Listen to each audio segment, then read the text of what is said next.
Welcome to This Explainer. Today, we're unpacking a fiercely passionate and honestly, historically massive theological text. We are diving deep into the resurrection, some really vivid spiritual warfare, and the foundation of the new covenant. No matter what your background is, seeing exactly how this ancient narrative is structured really reveals why its message has endured for literal centuries. Let's get right into it. Okay, so to break this down, we can map this powerful narrative across four distinct stages. First up, the dawn of new creation. Second, the enemy's tactics. Third, the four pillars of triumph. And finally, the final call to action. Right, let's start with section 1, the dawn of new creation, which really lays the foundation of the faith. We're starting at the very beginning of the timeline here. The text anchors its entire theology on one specific, history-altering claim from Matthew chapter 28, "He is not here, for he is risen." The source basically treats this incredible discovery on the first day of the week as the grand inciting incident of all human history. You see, it's not just a memory being passed down, it's framed as a literal trumpet blast, kicking off a completely new era for humanity. And the immediate tangible result of that empty tomb is what 2 Corinthians calls a new creation. It describes this fascinating state where, quote, "Old things have passed away, behold, all things have become new." The argument being made here is one of total metamorphosis. Believers aren't just getting a clean slate or being forgiven for past wrongs. The text claims they are entirely transformed into something fundamentally different. Moving on to section 2, the enemy's tactics and the spiritual conflict at play. Now, shifting from historical claims, the text introduces a really stark, present-day battlefield. On one side, we have the oppressive tactics of the dragon, which represents Satan and spiritual darkness.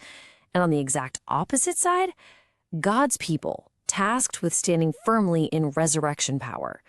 It's painting this epic cosmic war, but one that is playing out right in everyday life. To navigate this intense battlefield, the document outlines 4 systematic enemy tactics. The enemy actively blinds minds to resurrection power, steals the joy of salvation, hardens human hearts to grace, and outright prevents faith in a risen Savior. Notice how incredibly psychological this whole thing is. It's a highly targeted, calculated strategy aimed directly at breaking down a person's inner resilience and faith. Which brings us to section 3, the 4 pillars of triumph, offering specific directives for believers. So you might be wondering, how exactly are readers instructed to survive these attacks? Well, the text provides 4 core theological pillars. Pillar 1 is the call to worship the risen Lord. And it's actually pretty fascinating that the very first defensive directive isn't about fighting back in a traditional sense, right? Instead, it's a direct call to worship, establishing this deep foundation of profound reverence. Rooting this first pillar in the text of Revelation chapter 1, the source says, "Worship him who conquered death and lives forevermore." This evokes some really incredible, vivid imagery of believers worshiping before an empty tomb that is just completely bathed in heavenly light. The imagery here is clearly designed to inspire awe, mentally grounding the believer in the stated reality of the resurrection. Now, Pillar 2 shifts to a much harsher reality: faithfulness under persecution. The text is remarkably grounded here. It definitely doesn't promise an easy, comfortable life. It openly acknowledges that claiming this new creation identity guarantees intense cultural pushback and severe pressure from the surrounding world. By citing Revelation chapter 2, verse 10, "Be faithful until death, and I will give you the crown of life," the text places a massive demand on its followers. It requires them to remain steadfast and completely faithful to Christ amidst literally whatever cultural pressure or physical persecution they might face. But, it pairs that heavy demand with a massive promise. The crown of life is presented as the ultimate eternal reward for their endurance. That leads us right into the third pillar, which is arguably the crucial point of the whole text: the triumph over death. Here, the narrative tackles what is probably the most universal and ultimate human fear: our own mortality. The text confronts the very concept of death head-on, completely refusing to shy away from the ultimate consequence of the human condition. To do this, the text utilizes a dramatic, almost mic drop kind of rhetorical question from 1 Corinthians. "O death, where is your sting?" It boldly declares that death itself has been swallowed up in victory. By framing the resurrection as the absolute ultimate triumph, it aims to completely neutralize humanity's greatest fear.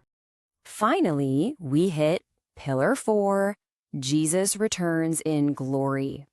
This purposefully shifts the reader's focus away from present-day struggles, the reality of persecution, and even current spiritual triumphs.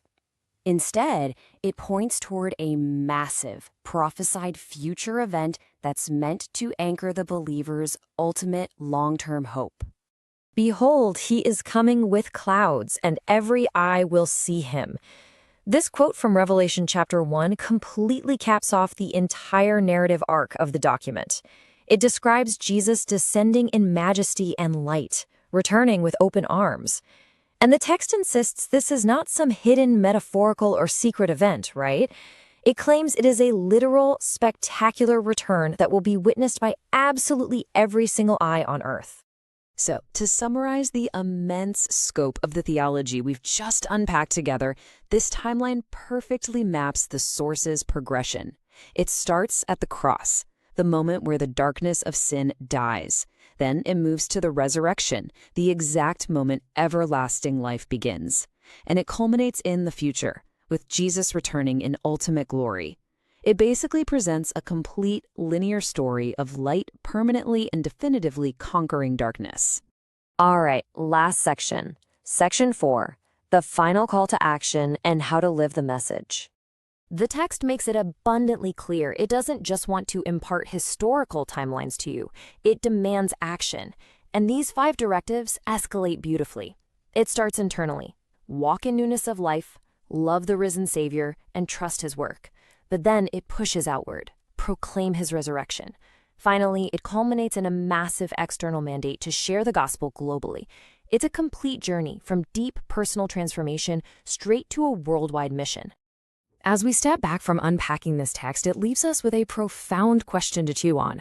How does this incredibly structured theology of spiritual warfare and ultimate triumph continue to shape global perspectives today?